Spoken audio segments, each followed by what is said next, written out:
Welcome, everyone, to the Soul Report Live. I'm your host, Dr. Douglas James Cottrell, and I have with me my amazing co host and friend, Les Hubert.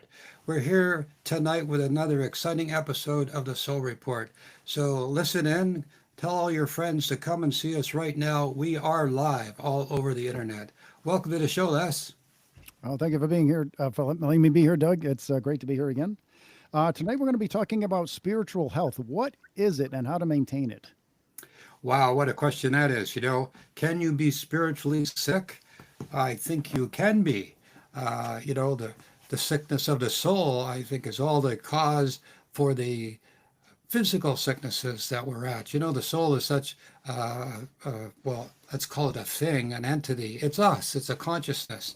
And so when we're out of balance in that higher level of consciousness, it kind of filters down. It kind of hits us where we are in this physical world. So, yes, I think spiritual health is a very important question. How many people even ask that question, Les? Hmm. How do they know they're out of balance, out of sorts? Maybe they're in between, the vibration isn't right, they're stuck, they're having some dark influence from other heavenly dimensions, or perhaps they're picking up some heavy duty karma, and maybe they've had a shock, maybe they've had an accident or a near death experience, or something has horrifically happened to them. And so this is rippling through their entire makeup as a soul, as a mind, as a body, as a person, as an entity, as I like to call us all, because we're multi. We're kind of like a snowball. Layer on layer. We're packed. In the East, they would call that like an onion skin, one layer after the other. So, in understanding, yeah, you could be spiritually sick. How sick are you? How do you know you're sick? What can you do not to be sick? Is there such a thing as spiritual health? Well, if you're sick, that means you have a dis-ease-ment. So you're out of ease, you're out of peace, you are vibrating at a, let's say, less than harmonious frequency. So you are sick.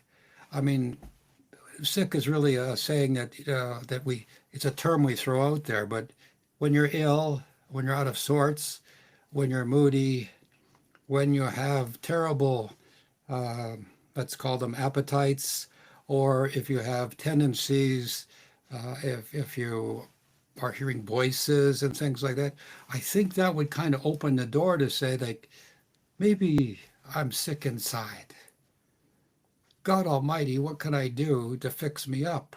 Because if we're off the path, if we're like an arrow being shot at a target and you miss the target, that's what I uh, uh, sort of indicate as the meaning behind sin. It's an English term. When you shoot an arrow and you miss the target, you sinned. So in life, it's the same thing. When you're not on the path and you're going straight forward to the mark, you're sinning. You're off the mark. And so if you're off the mark, then you must be able to get back on the mark. You must be able to get back in harmony. The question is, how do we do that? Well, let's look at the traditional ways: meditation, contemplation, maybe being a hermit somewhere, living in a cave somewhere, getting away from people, joining a monastery or a nunnery or an institution, being austere, taking a vow of poverty. What are you doing? You're Hmm. isolating yourself from humanity and from all the quote unquote temptations that get us in trouble, all of them. And so people who have consciously, sincerely, and earnestly attempted to take this way as a spiritual path, they're trying to go through a purification of sorts so that their soul isn't distracted by the earthly tendencies, the vices, the extremes, those things that tempt us to do all the bad things. Of course, all the bad Hmm. things are really nice to do. you know, we love those lustful things. We love those extremes of trying to get all the money we can in the world. We love to be, full of pride and conceited, and we're smarter than everybody else. That's the disease of the soul: vanity, conceit, indifference, arrogance, Those are the diseases. This isn't me talking. This is Pope Francis was saying this when he was in the Vatican. He was going through all the diseases of the church, and they were false pride, vanity, etc. And so, yes, it's you're sick, you're sinning, you're not healthy, and some of the things I've just spoken about or said are the obvious sickness or diseasement or being out of sorts or not healthy. And then, of course, there's people who are bipolar, mental illness, really terrible dramatic depression, people who are schizophrenic, and on it goes. Those are the people that do really harm in a great harm in our life. So, what's the solution? Life. You have to live life and correct yourself a little bit at a time. Some of the ways, as I just mentioned, through meditation, contemplation, those inward steps. What are you doing? You're attempting to get in touch with the divine. You're attempting to contact the angels and the spirits above, those divine beings, whether it's a guru, whether it's an avatar, whether it's part of the Holy Family, or a deity in your particular religion, wherever you are in the world, because everybody in the world is listening to our Soul Report Live now. We have people from all over sending us messages, which we're wonderful. We like. It's wonderful to have that feedback. So please keep it up. You're in my power, so subscribe right now and tell everybody. Use that little spiritual subliminal advertisement there. So as we talk about these things of the mind, as we attempt to find out what is the solution to being ill spiritually, we could have a whole series of shows on this subject, could we not? Yeah, true. I mean, there's so much to cover, but no, as you said before, nobody asks about spiritual health. Why is it that nobody's asking about spiritual health these days, Doug? It's invisible. I mean, when people are mentally ill, when people have criminal minds, when people are hateful, when people wish to do harm to other people, when people don't, people in positions of authority, wealth, leadership, commerce, military, have no concern for ordinary people like you and I, they're sick. They are sick. And as we know that the universal remedy for that is every action has a reaction and everything you do has a consequence. So we can attempt to put a band-aid on ourselves and stop the bleeding now. We can make amends by asking for forgiveness or repenting. We can do a lot of things right now with our mind being aware. Right. Wake up, and you can avoid the consequences of going through another experience in another time on the opposite side of the situation. For instance, you've been a cruel and bully type employer. The next lifetime, you're going to be suffering at the hands of a cruel and bullying employer or somebody over you with authority. So that's pretty crude as well. I admit, everybody, that's pretty crude example. But the idea is that the consequence of what you do now is exactly the same. You see, we have a coin. That's us. This side is now, the other side is tomorrow. And that little part in the rim, that's the opportunity we have in this life or the next to make amends so that we don't flip the coin and go through the exact same circumstance, difficulty, situation, whatever it might be, that we caused the first side. That in between time, we have an opportunity to repent. Mm-hmm. And as we repent, we regret. And as we regret, it wipes out the karmic debt. So you don't necessarily have to go through that karmic event. Like you punch somebody in the nose and you enjoy it. Well, the fundamentalists and karma would say, okay, somebody's going to punch you in the nose and you're going to find out what it's like. Well, you can avoid that by realizing, oh my God, what have I done? Mm-hmm. I am so sorry. Let me make amends. Let me help you. Let me, forgive me. Let me do something, sincerely apologizing. and you can avoid that consequence. So the reason we don't think about it is there's not enough shows on like ours, the Soul Report, telling you the truth, Mm. giving you the practical spirituality that you need to know to hear, learn, then modify, digest it, and then come to, in your own way, your own time, ha ha, this makes sense. Right. I believe it. And then you'll have evidence of it in your life where you will see the consequence of somebody making a mistake, earnestly asking for forgiveness, and then they don't have to go through the difficulty, the trespass that they've caused before.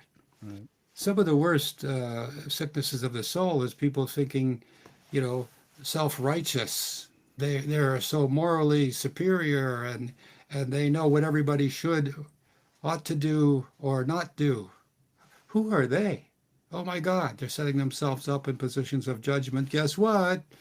You will be judged next time. People are going to be criticizing you and judging you, and it's going to be a terrible time. Not necessarily the next experience, but in this one, Oh, wow. in a decade or a year, you will find yourself, going through this consequence. The one thing that let's say, seers and teachers, spiritual advisors don't tell you is that when you become aware of something, uh-oh, it's time to realize now that you know better and you do it, knowing that you ought not to do whatever you did, like a slingshot, a boomerang, it comes right back and whacks you right between the eyes because you knew better.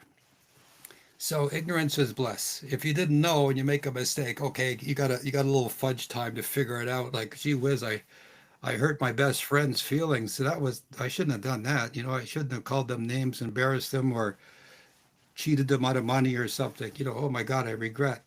And you can learn in an elementary way. But again, the subject of attempting to find out, are you spiritually sick?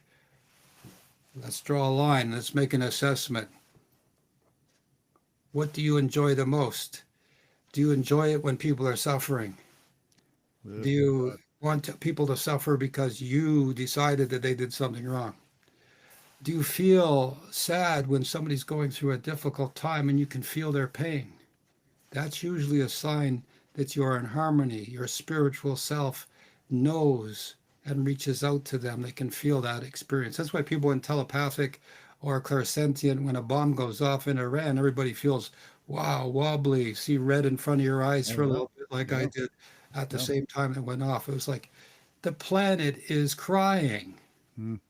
It hurts. It was wounded. And so the waves go out from the planet, but also the people involved and the circumstance and the hatred and all that. It's felt really like a physical feeling. So the answer is, when you have these things or feelings, don't dismiss them. Start going, okay, I need to meditate on this. I need to do some good works.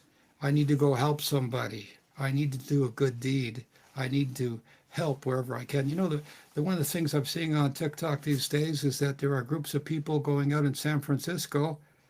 They have blue T-shirts on. I'm not going to mention their name.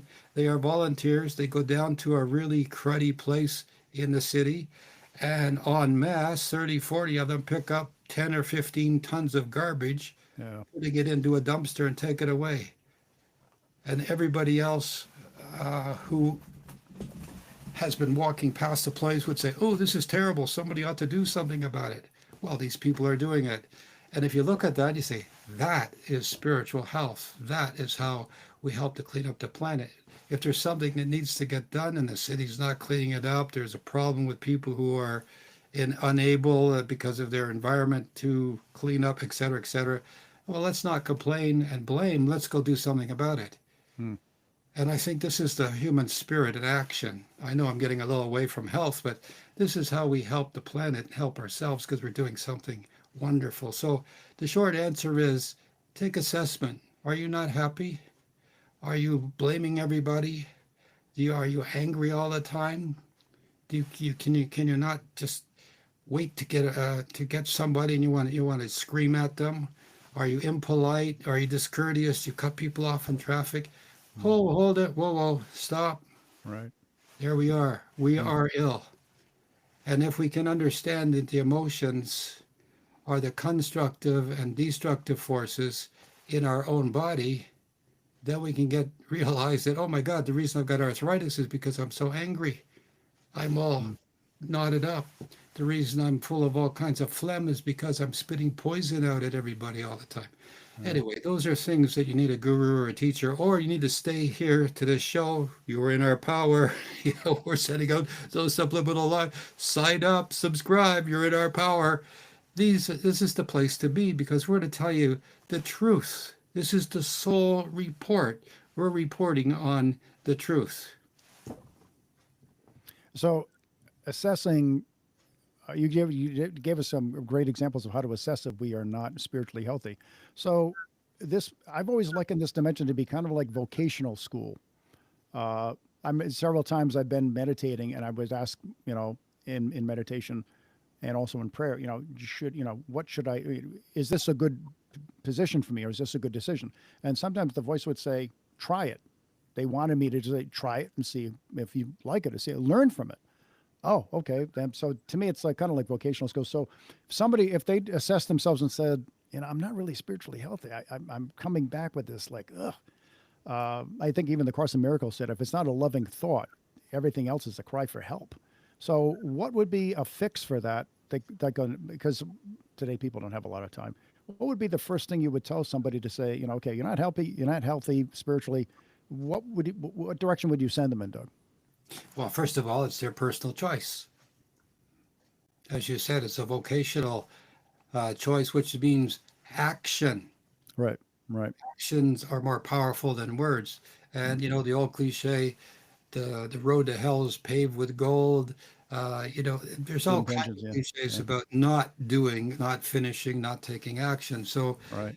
remember, we're here in this university we call Earth, and we are graduating through the different classes, and we are learning our lessons through life. Every 10 years, there's a major lesson. Every year, there's a few lessons. Every month, there might be a minor lesson. It doesn't matter. You think you want to be a champion rodeo cowboy. Okay, you can look at it. You can watch the other cowboys. You can see the calf roping, the bronco, the bull riding. You can see it all. But unless you go and do it, you're just looking at it and you're stuck. Right. So when you hear the voice, how can I be better? Well, okay, do something and experiment. Say, okay, I'm going to go over and I'm going to help that poor fellow over there. I'm not going to make him dependent on me by keeping to give him a sandwich every day. I'm going to go over there and I'm going to give him some sandwiches until he gets strong enough. And then I'm going to teach him how to get his own bread and his own meat and to make his own sandwiches. Mm. And then I'm going to support him until he's able and capable of doing it on his own. And that's how you treat somebody. That's how to be a good Samaritan. But the point is this: when you have the voice and you say, what should I do? And it says, go give it a try. What are they saying? Hey, Les, you have free will and free choice. Get off your duff. Give it a shot. Because then you'll know. You go to the rodeo and you say, wow, I can see those guys on those bulls bouncing up and down there. It's a snap. Mhm. Okay, sit on one. Oh my God, you're going to have a surprise. You might be fantastic at it. You might be a wonderful rodeo rider on bulls, bull riding expert. You might get thrown off and up in the air, come down and crack your head. But at least you know.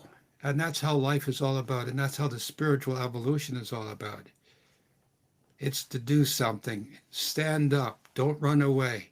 Do something. Speak to power politely and lovingly. Power might bull you over, but they're not going to destroy you. But at least you stood up. And Mm. then other people might stand up behind you eventually. And then the whole country will be behind you when you say, stop. We don't want people being kidnapped off the streets of USA anymore. Stop it. Mm. And if enough people do it, it will stop. So taking that first step, it's pretty scary because you're the only one. But it doesn't have to be an earth shattering country changing episode. It can be something, okay, I just won't yell at anybody when they cut me off in traffic. And if I'm on the subway and somebody's trying to jump in front of me and squeeze in the door, I'll step back. Go Mm, ahead. I won't get angry. mm, And if you can do that, you're on your way. You've got it made. mm. Well, segregating into the chapter here, we're going to be talking about the news and views that are going on currently. It's Okay. interesting how you mentioned, the kidnapping of off the streets, Doug. What do you think is the spiritual karma of the United States now that these ICE raids are occurring? What do you think we're in for? Well, I think it's horrific. This is not new. Uh, that is to say, the way the country is developing, you can look in history and see how an authoritarian government starts off by doing the things that they do. And so America has been a light from its inception in 1776 when it broke away from the tyranny of King George and the mentality of kings. I mean, it was King Charles in England that uh, uh, had a revolution going on in which the Magna Carta was established, one of the most important documents No. in humankind's history. And so, anyway, there's a whole story about the current administration not knowing the meaning of that, but that's a different show. The point being is that we, the people, we give up authority over us. We let some government who we believe is smarter, more knowledgeable, cares about us, takes into consideration all the things that's going on, and does the best thing. Remember, government is not a business. Government is the government of the people is to take care or take the welfare of the people in hand first, not the other way around. People don't Right. work for the government to make the government the best, the biggest, the most expensive it can be. The government is to be the servant of the people so that the people, you and I, we all Correct. have health care. We all know that when we get to an intersection that the people who see the red light are supposed to stop and the people who see the green light are supposed to go. We don't all go at once. We know the Right. rules as Mm, simple and as common sensely as they are. So, from my perspective, if people are being harmed, if people live in terror, if people are suffering and they are being disappeared, then the government agency that's doing this is kidnapping people, is making people suffer, is doing what? Promoting hatred and then fear and anxiety. Is this America? No. America's always been, Superman's been America, He stands up for truth, justice, and the America way. So, as all things ebb and flow, what I think about these little children in handcuffs, these gardeners and people trying to survive. They've got away from a terrible country that they were born in. They've made their way to America at great suffering, great expense, and they're here. And some of them are now in the government. If you look at some of the people who are in government, their parents snuck in to the U.S. or got here by trial and difficulty. And now there they are.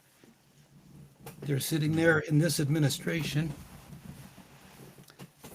the children of immigrants themselves, affecting the lives of immigrants. Remember, to be an immigrant is not a crime. mm. Not to have documents is a misdemeanor, it's a civil thing. It's not a crime, it's not criminal. But what we're seeing now is that there is profit to be made in arresting people and detaining them and keeping them incarcerated. And this whole thing about alligator Alcatraz in Florida, this is just like, well, the most terrible concentration camps you can imagine for people who are just like you and I and our listeners. Now, I agree, the rules are the rules, and people should be allowed to immigrate to the U.S. After all, that's what made America great. Statue of Liberty says so. Send us your poor and your downtrodden and your huddled masses. That's what made America great. Mhm. So the karmic or the reaction of what's going on now, where people are being kidnapped off the streets and they're suffering, irrespective of the circumstance, they should be given a right to be heard. And if they've been in the country for 20 or 30 years, they just don't have documentation, but they've been paying taxes and they've been providing for their family. They have children that are here now, well educated. I saw a story about a man who was arrested. He was a gardener and he had 4 sons in the military. Oh my God, the guy should be given a medal, not thrown out of the country by being beat up and disappeared. So, in my humble opinion. Now, I'm not trying to cast judgment here. I'm just trying to say the tragedy of this. So, in the news and views of our show, the Soul Report should be for all of our friends listening to the show. It's like, wait a minute, kidnapping people off the street, beating them up, throwing them in the cars by masked individuals who themselves don't look like they're highly trained. They're overweight. They have no identification. They're afraid to show their faces. They don't have Mhm. any badges. We have Yeah. a problem here. Okay, so fix the problem. Give people their day in court. And as such, let's take the focus away from, oh my God, is bad stuff happening or is good stuff supposed to happen? Right. So it's the process that I'm complaining about, not necessarily people. There are some, everybody will say there have been some really bad actors who've got into the country, in my country, in your country, in everybody's country. And these are criminal people who, no matter what, we're going to be criminals wherever they are because that's the way they are. That's their makeup. But is somebody trying to cut grass or cleaning a swimming pool or a nanny a criminal? It just doesn't make sense to most people who are loving and caring. So my take on it is people should not be kidnapped off the streets. This is spiraling down where my intuition is, and it has been for a while, apprehensive about this movement towards free guns everywhere. In this current legislation, there's a bill that says silencers can be given to handguns freely. And I'm thinking, where is this going to go? Is this sort of some agenda to get good people fighting against one another? Mhm. Is this what the good book says? Is this what spiritual minded people do? No, it's the Well, reverse. Spiritually minded people, like John the Baptist, spoke truth to power. mm, Other people, Moses spoke truth to power. Christ spoke truth to power. And so what happened to them? Well, they got beat up. yeah. Bad things happened to them. But because of them, good things happen. So Mm. this is not for me to decide or judge or anything. It's just for me to say, like, it breaks my heart to see a child in handcuffs with a grown man standing there, going to put the child in a car. What terror is this child thinking? They don't know who's what, when, where, or why. Child separation is a mortal sin, and this is a situation that's going on in a country that is the light of the world. If it Yeah. wasn't for America, there would not be the balance of power and democracies throughout the world. And for now, we're going through, a solar eclipse. We have a shadow over the country. It's going to be here for a few more years, intuitively speaking. And then what all the wrongs are now happening, they'll be righted in the future. Things are going to change to the better. But for the time being, we're going through a time of extremes. I think it's a prosperous, wonderful, amazing time on one hand, and on the other hand, it's a social injustice that's going to pull us down. It's kind of like, why do we have this big social anchor dragging behind us about immigrants and ICE people and tragedies that are happening to these poor people? No, I'm not talking about the bad people now, the bad actors. Why do we have this anchor we're pulling behind us when our Yeah. whole country was started on the idea of immigration? I often think about, there they were, the Native Americans standing on the shores of the East Coast, and along came all the ships from Europe. I don't think there Mm. was any customs. There was no immigration. There was no visas. We're here. Oh, well, come on in. We'll show you how to cook some turkeys and stuff like that. And we have this thing called potatoes. You know, potatoes were invented in Canada. They weren't any or in U.S. They weren't any place else.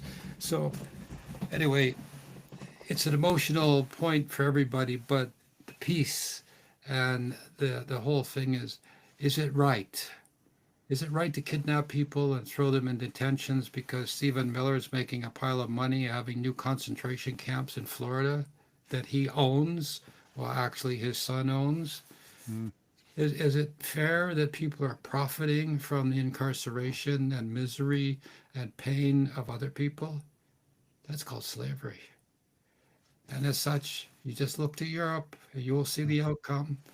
There will be more and more outrageous things, and eventually, people who are so fed up will fight back and they'll win. Mm. They always do. But in the meantime, can we stop it? Can we shorten it down? Yes. Be compassionate. When you see somebody's in trouble, open your door, tell them to come in and slam the door. Don't Right. let anybody take them away. Help wherever you can. Be safe, practice the law, but help wherever you can. Yeah. Speak up. And you know, this No Kings protest thing, look at that. That happened all over the country. This is America. This is the Yeah. spirit of America. And America will not be trodden down. There will not be a submission by the American people. The spirit of America is strong. It's just going to take a little while to deal with the present situation of those in authority. And they Mm. will suffer themselves. I predict that. Yeah, it's weird how they're finding all these people that are not quite in full uniform, that are pretending to be ICE agents and officers and going around and, and they're armed. And they said, I saw in the news this morning, they said, they need to be more transparent. They need to show their credentials because we have whack jobs out there that are, you know, who knows what they're trying to basically kidnap people. They're just trying to walk away with them. Well, we don't know. So hopefully they can correct that. But yeah, it's something's got to be fixed because it's not working. Yeah, I'm not. How long do you think before the karma kicks in? Do you think it'll have to take place at the end of the administration, or is it going to start taking place pretty soon? Well, things are happening right now. You look at, if you look at it of an overview, the immigrants are being taken away from the farm fields, from the slaughterhouses, from the day jobs, from the hotels, from restaurants. And who's suffering? The businesses. And then the people who go to those restaurants or places, they can't get any service.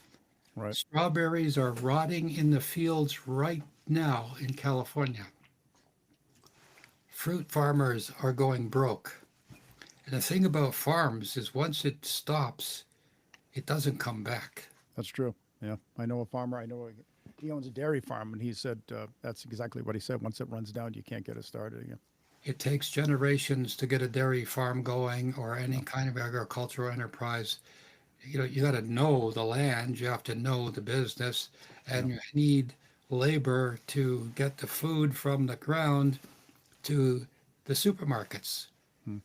And we have let's shoot ourselves in the foot mentality of let's go after the laborers because only the immigrants will do that backbreaking work. Only the immigrants will suffer like that because they have to. They can't get work anyplace else. And Yeah. it's always been that way. When people immigrate from one country to another, they take whatever they can get. And usually it's not a choice job. So the illogical reality, the karma is that prices are going to go up. Shortages are already starting, and people will not be given the services of government that they're accustomed to. You will now have to fend for yourself. You'll have to drive hundreds of miles to get health care, to have an operation, if you happen to live outside of a city. You'll have to do something on your own because everything's going to be so expensive. And Is there going to be retaliation from all these people who have lost relatives, children who have been separated from their parents? Yes, there is. Because what are we doing here? We have a cauldron and we're just stirring it up with hate. Mm, In the first segment, we talked about spiritual health. The country has a spirit and a soul, and it's the mentality of the country. America and the Great, or America, look out, we don't want to go outside because we might be arrested or right. we might be shot. It was Ross Peterson back in 1974 or 5 that predicted in the future, he was from Flint, Michigan, by the way. He said that he had a vision that people would be shot going down the street for a bag of groceries. Wow. That was outrageous. But you know what? When I say that, I can see people nodding their head and say, yeah, you can be shot now for your car. You can have a home invasion. I mean, this is the norm of the dark side as we go through this time of extremes. What's the good side is we all stick together. We speak up. We don't run away. We don't give in to hate. We say no. And if enough people do that, remember all the people that are doing this stuff to the country now, whether they're Supreme Court judges who are themselves have their soul on the chopping block of the spiritual realms on down, their souls are in jeopardy of every action, every tragedy, every triumph, and every benefit. But remember, the bad guys, they're cannibals. They eat each other up. Look what happened to the richest man in the world who was running around with a chainsaw on a stage. The richest man in the world taking food out of the poorest people in the world's mouths. Where's he? Mm, Disgraced, gone. yeah. So that's instant karma to answer your question. No, I'm not trying to get on this. I'm not trying to get on a soapbox here. I'm saying these are the events that have happened. I don't want anything bad to happen to anybody. But all these people who are in government, who are ahead of us now, God has allowed them, put them in place, if you will. They are supposed to be there. Right. Is that true? Oh my gosh. Well, if you think of all the dictators in the world, they were in power for a while and they were there for the divine purpose or reason. I can't understand it because I don't know anything about what's above my head here. I don't have no clue what the universe is thinking, doing, orchestrating, happening, manifesting, or creating. I just know that as people, we have a choice. Right. Right. So it's to wrap up this segment here. Why do you think so many people in government are not spiritually healthy? Does it come with the territory, or is it something they just lose sight of with all the power they gain? Or I wouldn't say that. I wouldn't know that. hmm, Many people in government are devout believers, whatever their religion is. hmm, Christians, Muslims, Jewish people, they are very devout and they believe. So it's not the people in government, whether they believe or don't believe, it's what they do, what their temptations are. oh, okay, Why do they want to be so rich that they have to be more rich hmm, and they have to be the richest person? I know Mr. Bezos is taking a lot of criticism about his $15 million or plus cost of his wedding. And they're saying, here's a man who could be taking that money and helping a lot of little babies and children in the world and providing sustenance for them for pennies a day. Well, he is the richest man in the world. It is his money, and he can do whatever he wants with his money. And we shouldn't criticize him because he's rich and spending a lot of money, because he probably is giving a lot of money away. I have no idea. But he arrived at that spot. Will he be there for long? Will he turn into be in history a wonderful champion of the poor or the oppressed, or will he be something else? We don't know. But right, he's not bad. He's hmm, just rich. And we think that This is the test, everybody. We think he should be doing more. Okay, when I meet people, I turn around and say, okay, what are you doing? Oh, I can't afford it. Sure, you can. You can afford to give $100 a month away. You wouldn't miss it. Hmm. Think about that, my friends. If you're going to criticize the richest people in the world for not giving away, what are you doing? And of course, the answer comes back, well, I do my best. And if you do your best to help, no matter what, uh, whenever somebody comes in front of you and you give them some money, that means the universe has sent them to you and you help them. God bless you. But don't criticize the people who are abusing their wealth, but don't necessarily agree with it either. It's kind of like, oh boy, what would I do if I had all the money in the world? And by the way, everybody, buy my book. Make me a little better off here. So we have a special discount here before we get to the next segment of the show. And I have, if you go to my website, douglasjamescottrell.com, and you type in the promo code Soul Report, I'll give you a 10% discount. But you have to go buy books right now. There are several. And here we go with Jack in the production. These are some of the books you can purchase right now. Go to douglasjamescottrell.com. Very good reading, I might add. Yep, very good reading. Thank you, Les. And where it says promo code, type in the word Soul Report, all one word. Soul Report, all one word. Okay, we want you to buy these books because this is my work helping you to be a better soul. But I want you to listen to the Soul Report. And also, you're in our power. We're subliminal advertising here right now. You're in our power to subscribe and have your friends join up with us. And at the end of the show, we're going to have the open mic segment of the show, and you can ask us some questions. But right now, we're going to head on over to the next segment of the show, Les. Yep, that's the paranormal and the mysterious and unexplained. It's been in the news lately. It's called the Buga Sphere. It was found in Buga, Colombia. It was a metallic orb. We've been seeing them all over the planet, different countries, and we finally have our hands on one. It struck a power line and fell to the ground, and a person who was doing metal detecting actually picked it up. He was intrigued by it. Unfortunately, after about 3 days, he was quite ill, but he handed it over to civilian, not military, but civilian authorities, and they have it now, and they're finding some really interesting stuff about it. It is a seamless structure that has no visible seams. It's made up of 99.9% pure aluminum, and it has very strange characteristics. It changes temperature, it changes weight, and it changes hardness relatively often. And we don't have anything that can do that right now.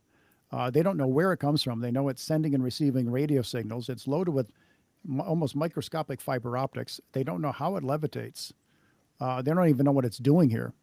And we're wondering if you could pick up anything on this with your intuition, your beautiful gift, Doug, to see what you pick up on the Buga sphere.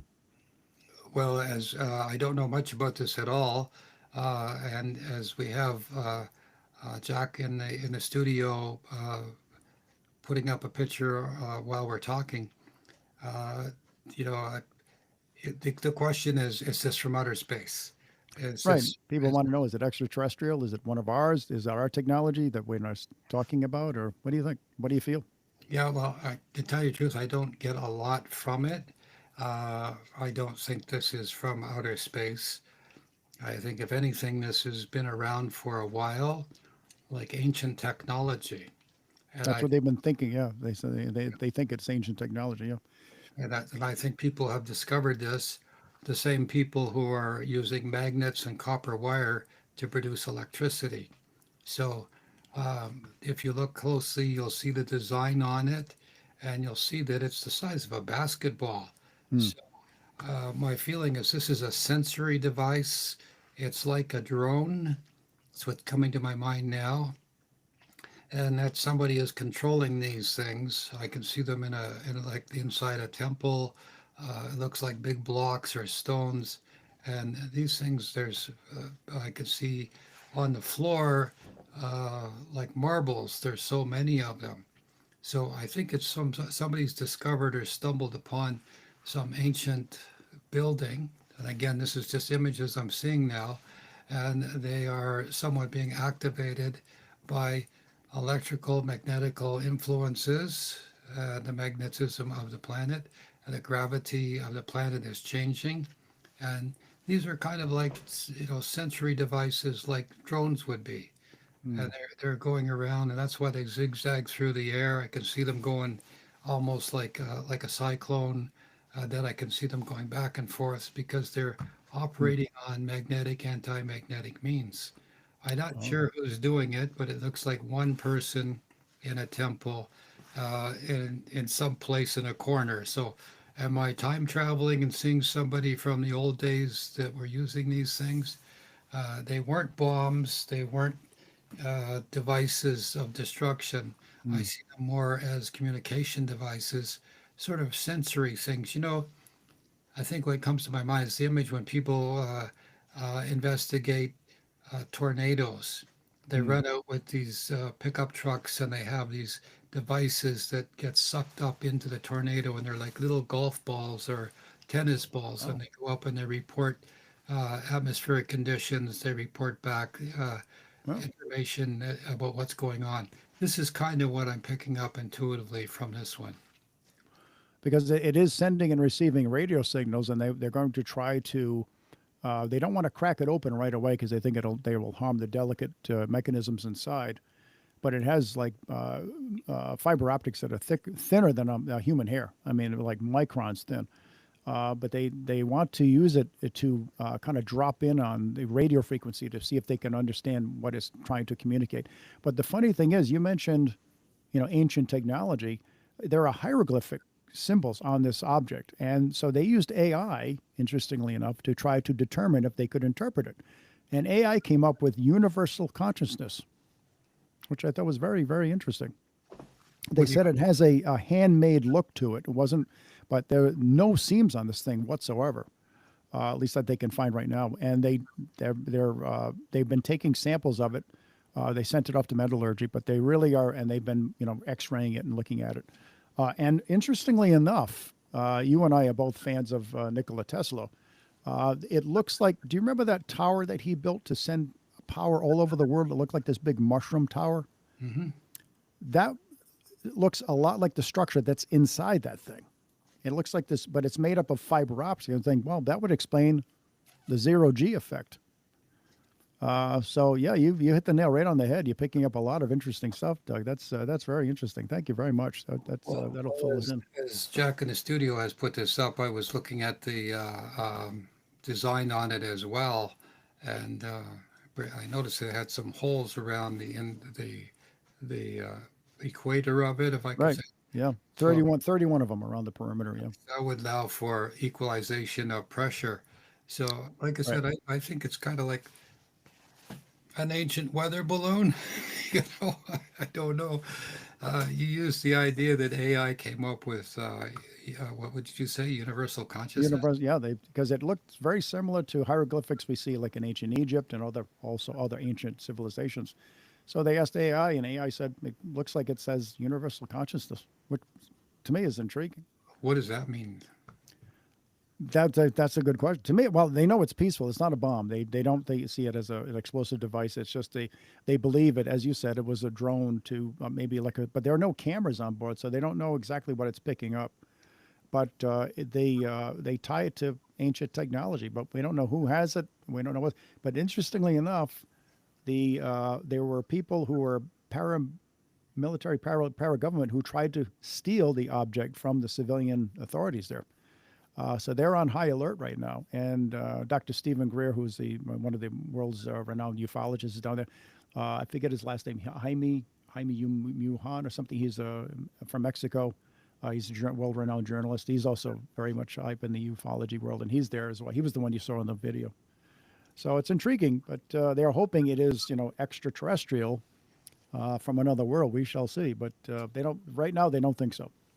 Well, again, my take was I didn't really get a lot from it, but it looked to me like it was a device that was swirling around, sort of like a drone, and it was somewhat sending images, uh, or was giving information. I didn't see Mm. it as dangerous or explosive. I didn't see it as off-world in nature. So that's about as the limit of what I could see. And I've never seen this before until today, my friends.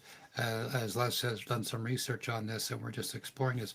What do you think, my friends? You know, in the next segment, we're going to have open mic. You can get on the chat and send some questions in to us now. And Jack's in the studio. He'll get those questions to us, and uh, we'll inquire. We'll take your inquiries, and we'll ask just about anything. You know, my first book was The Secrets of Life. It's been Yeah, good translated into book. French and into Spanish. It's available in Colombia right now. It was a wonderful book. I will personally autograph this to anyone who right now goes to my website, douglasjamescottrell.com, and selects any one of those books, including The Secrets of Life, and put in the promo code Soul Report, all one word, and you'll get an extra 10% off. These are already, some of these books are already discounted. So, my friends, please go there right now. You're in our power. You know, we're subliminally getting you to be persuaded to pick up one of these amazing books. More are coming as we continue into the future. But right now, we also want to ask you to subscribe to the show and help us get the message out. So let's turn the show over now to the last segment here. We have another a few minutes to go in the open mic. Do we have questions, Jack? Yeah, And we got a question from if I pronounce this incorrectly, please excuse me. Simon Gokul, /ZZ. A question to Dr. Douglas. Do you believe in the Bible? And is it true? And is everything written there true? Can you channel about the realness of the Bible, please? okay, so here's the question. I don't want to upset you. I don't believe in the Bible. I believe in God Almighty. I believe that people who wrote the books of the Bible were inspired by God Almighty. They were connecting with the divine. So the Bible, the Christian Bible we assume you're talking about, as all other religious scriptures have been inspired by the leaders of their religious orders, let me put it that way. Uh, there's been many interpretations of the Christian Bible, I think 38 or something. Don't quote me on that one. But there is in Constantinople, there was a removal of several books of the original Bible back in the day.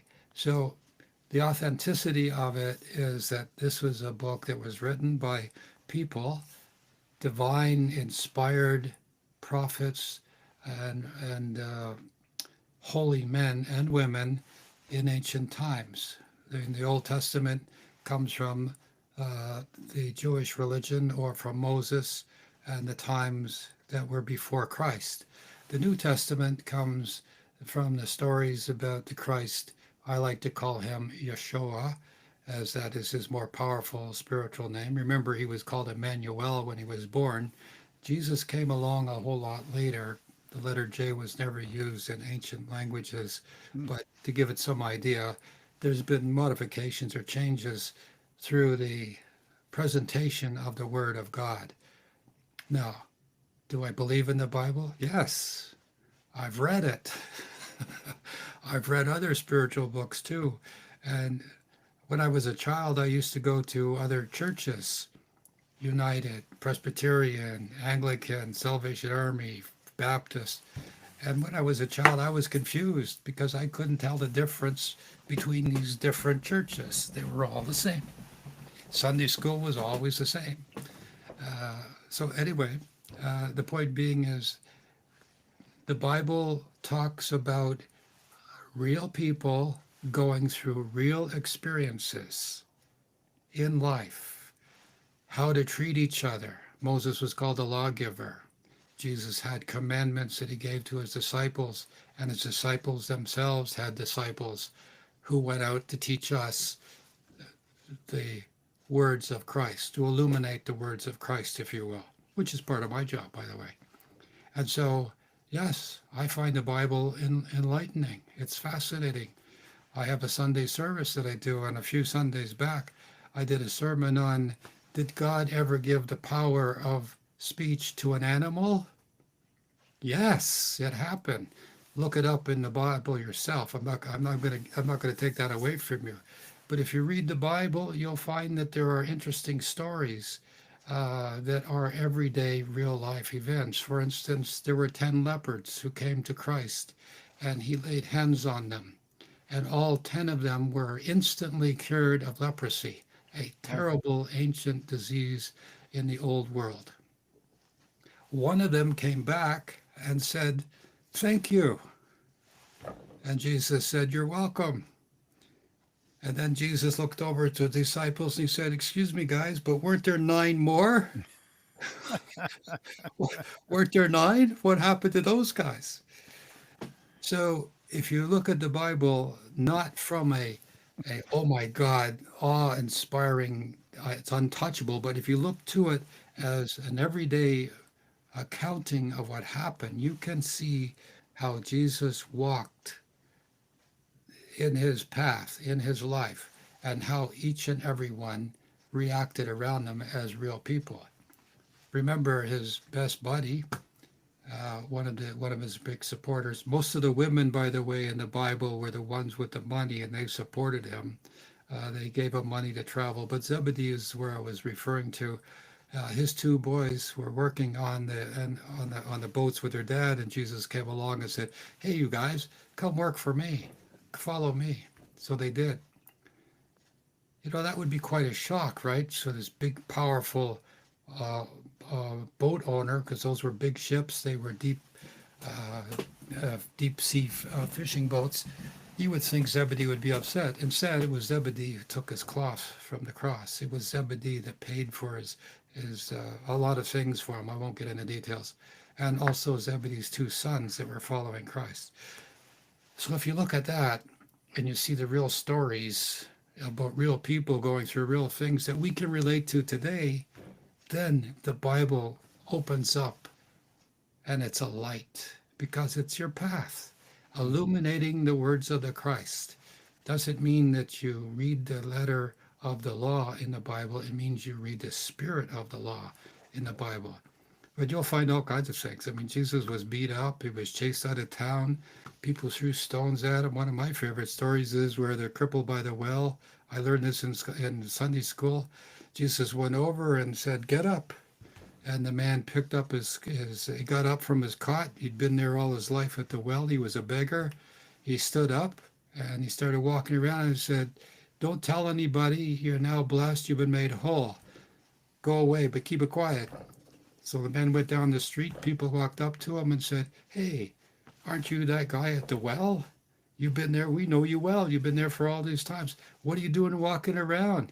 "Oh, that guy Christ over there, he healed me." First of all, he now disobeyed. He was told to keep his mouth shut, but he didn't.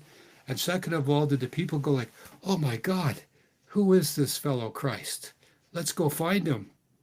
No, instead they got really angry and said, "He's working on the Sabbath. He should be stoned to death." And Jesus, knowing what was going to happen, ran out of town, you know? Okay, so am I making fun? No, I'm talking very seriously about the path that Christ took to show us our path. You want to follow Christ? You're going to end up going through some of the things he did, but Mm. you become the Christ. You become connected with God. You are resurrected. You are taken up into the greater consciousness. So that's a little bit of a sermon. I'm sorry I got up on the soapbox here, but yeah, the Bible is very important to me. But you have to look at it from a perspective of a human perspective, because Christ became human first to show us how we became human. Then we became spiritual avatars, saintly, awakened, illuminated, and close to God. Got another question, Les? Yeah, we got another one from Sawmill 123456. Don't you think most of the world lives in ignorance, so that it's a slow, steady climb, lifetime after lifetime? Yes, I do. I used to believe when I was younger and naive that the world was mostly good, 75%, and 25% of the world was really bad. And the 25% was constantly warring over the 75% that was good. Well, it's the other way around.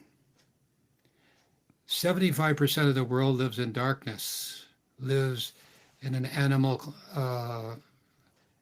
influence way.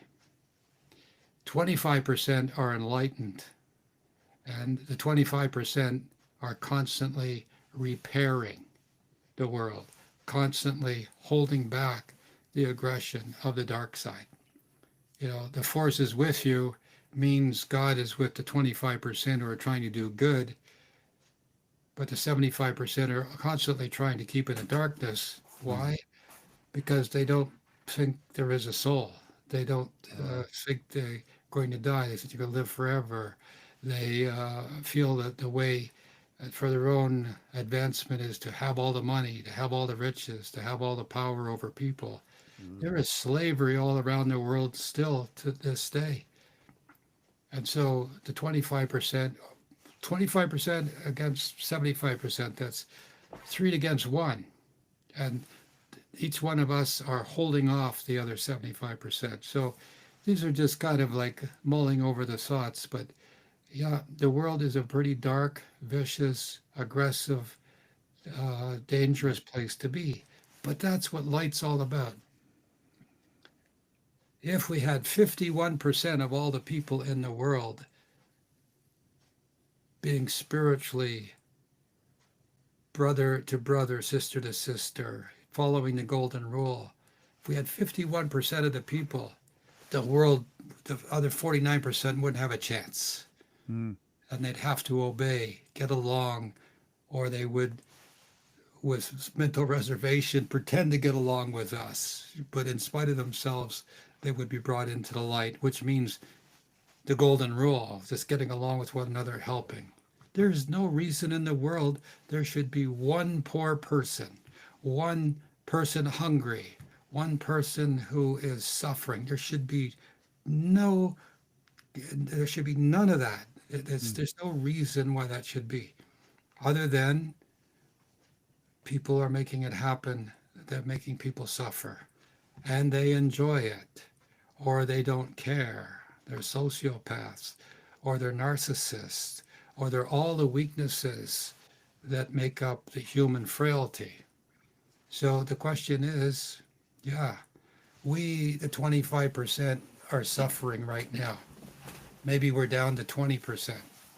But pretty soon, because the pendulum swings both ways, it's going to swing back. This time was predicted. Don't forget, there was in the good book. It was in Book of Revelations, I believe. It talks about these times in which those demonic influences, those souls who are misguided or in the darkness, they have to be loosened up.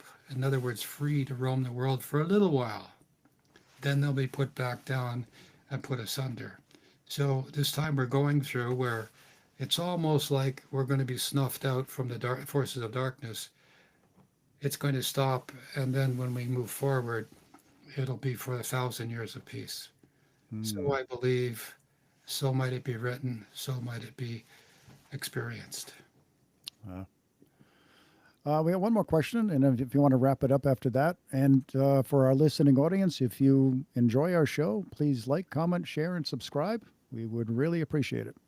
Our last question is from Larry Cruz. Why do some Christians and other people in religions not talk about dreams and interpretations? I grew up in a Catholic church, and whenever I talked about my dreams, people would say that is of the devil. Well, go to AI and type in how many times does the Bible say the words dream, meditation, something like that, angels, and you'll find that, well, let me just give you an example. Because of a dream, baby Jesus' life was saved. What am I referring to? Well, if you're a Christian, you know the story about when Emmanuel was a baby. He hadn't yet been named Joseph, or for that matter, Jesus was not ever his name when he was a child. His mother and father were told in a dream to go to Egypt, get Mm. to Egypt. Yeah. So Father Joseph, being a wise and obeying man to God, took his wife, who was with the baby Jesus, and they went to Egypt. Soon thereafter, King Herod had what is the slaughter of the innocents. He was he interviewed the three wise men who were at the birth of Christ and who unfortunately were advertising that they were looking for the Messiah, King of the Jews. And King Herod took this literally, and so he sent his soldiers out to kill every male child 2 years and younger. Yeah. Now, that was a dream. Those were visions that occurred to the Holy Family. And you'll find, I'm not going to go on about it, but you'll find that there are many instances in which dreams have occurred to the apostles, to the disciples, and to Sure. those people around them. And you'll find that dreams is one of those spiritual gifts you're supposed to be developing. So Mm. the person who told you dreams are of the devil, that was the devil talking, because there they were. There's Oh, there you go. so Jack, in word form, the word dream appears 88 times, dreams 42 times, dream Wow. 25 times, dreamer 7, dreamers 2, dreamness 1, dreameth twice, total 167 times. Wow. The word, the root word dream appears. Let me read that. Because the King James Version was translated before modern spelling standardization, several English forms of the same Hebrew Greek root appear: dream, dreams, dreamt, dreamer, etc. If every one of those English word forms is counted, the King James Version refers to 167 items in 147 different verses. So, Larry, like all things, when you get into institutional thinking, there are people who give you their personal opinion, and they are committing a sin big time, especially when they use the term, it's of the devil. Well, when I hear that, I say, oh my gosh, you must know the devil. Because you know this came from the devil, then you must have had a talk with the devil. Ooh. Okay, wow. Thank you for telling me what the devil says. I'll go check the Bible myself and I'll find out what is written there as holy word. So thanks to Jack for popping that up right there. Dreams are your way to communicate with the heavens. Mm. Jesus had dreams. Jesus and his disciples had dreams. Jesus' mother Mary and Joseph had dreams. Holy people in the good book had dreams that helped them, guided them on their way.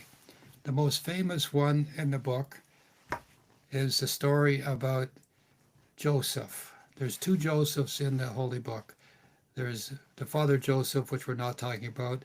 There's the other Joseph, who was the youngest brother of a family, uh, and he was the most beloved, I guess, the family favorite. And his brothers were so jealous that they decided to get rid of him, to murder him. But they couldn't do it at the last minute, so they sold him into slavery, and off he went to Egypt. They told his poor father that, he passed away, he died, and his father was heartbroken. But off he went to Egypt, and there in Egypt, he was put in prison because one of the affluent ladies saw him and took offense to him, and so they decided to throw him in jail. So here he is, orphaned, if you will, rejected from his family, sold into slavery, then incarcerated in jail. And what happens? Pharaoh has a dream about 7 fat cows and 7 thin cows. Now, when you first hear that story about the Pharaoh having dreams, it's kind of like, okay. But wait a minute.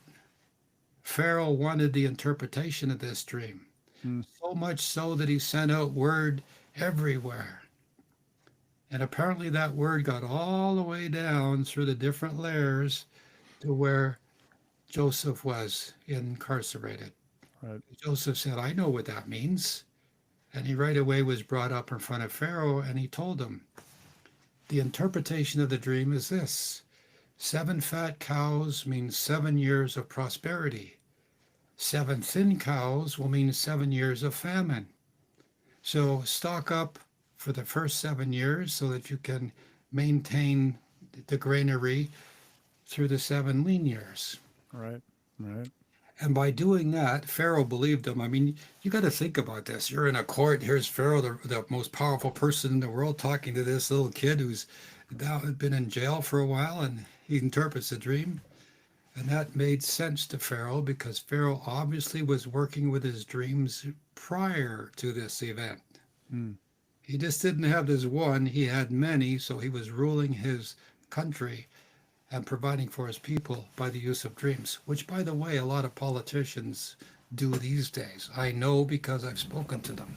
Oh. So what happens, as we know, 14 years go by, the 7 wonderful, plentiful years and the 7 disastrous famine years. But near the end of the 14th year, Joseph's family back in Israel were suffering.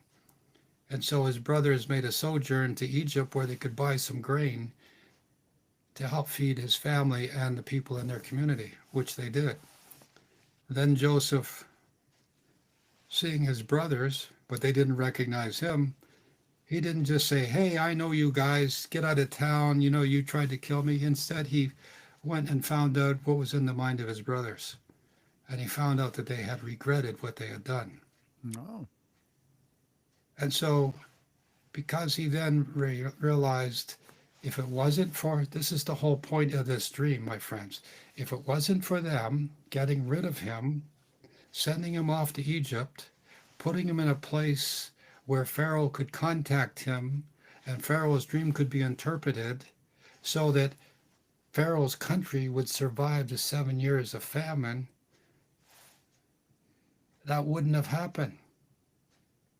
And the bonus is that his brothers came and they ended up getting food from Egypt to take back home so his family and community wouldn't starve to death, all because of what they did.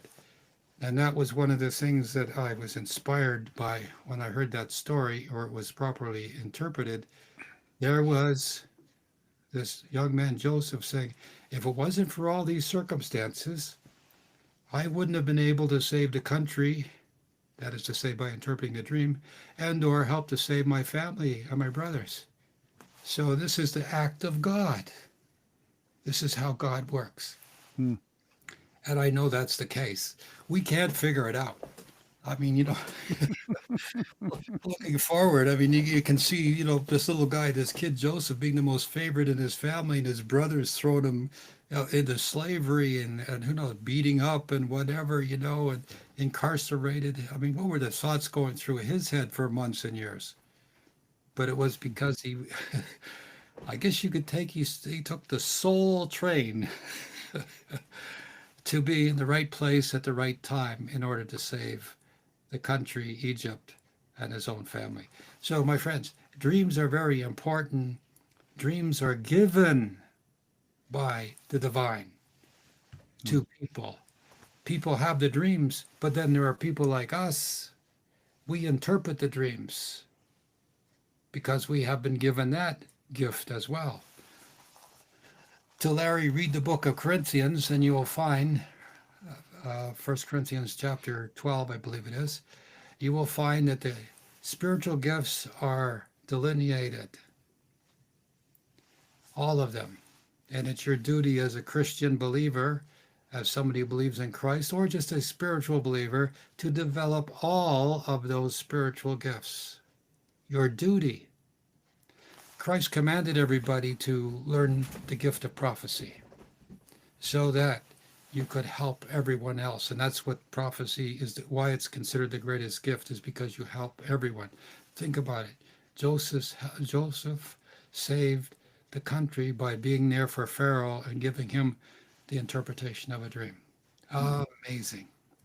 So this has been a wonderful show. Again, my friends, you're in our power.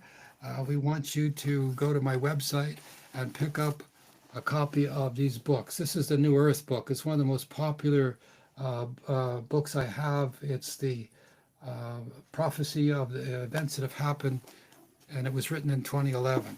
So you can go back and see the prophecies that I've said and how they've come true.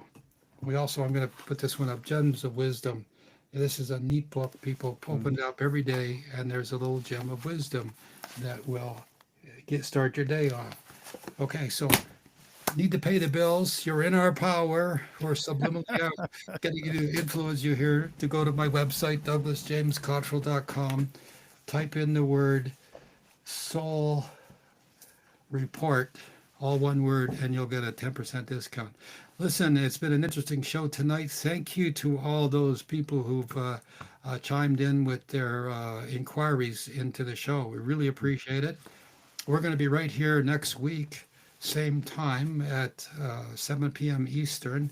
Les and I will be here to do another show for you, my friends, live at the Soul Report. So once again, Les, it's great having you on the show. I think we had another banner show tonight. So thanks very much for everybody tuning in, and I guess we'll all look forward to everybody coming back next week, Les. What do you think? Yep.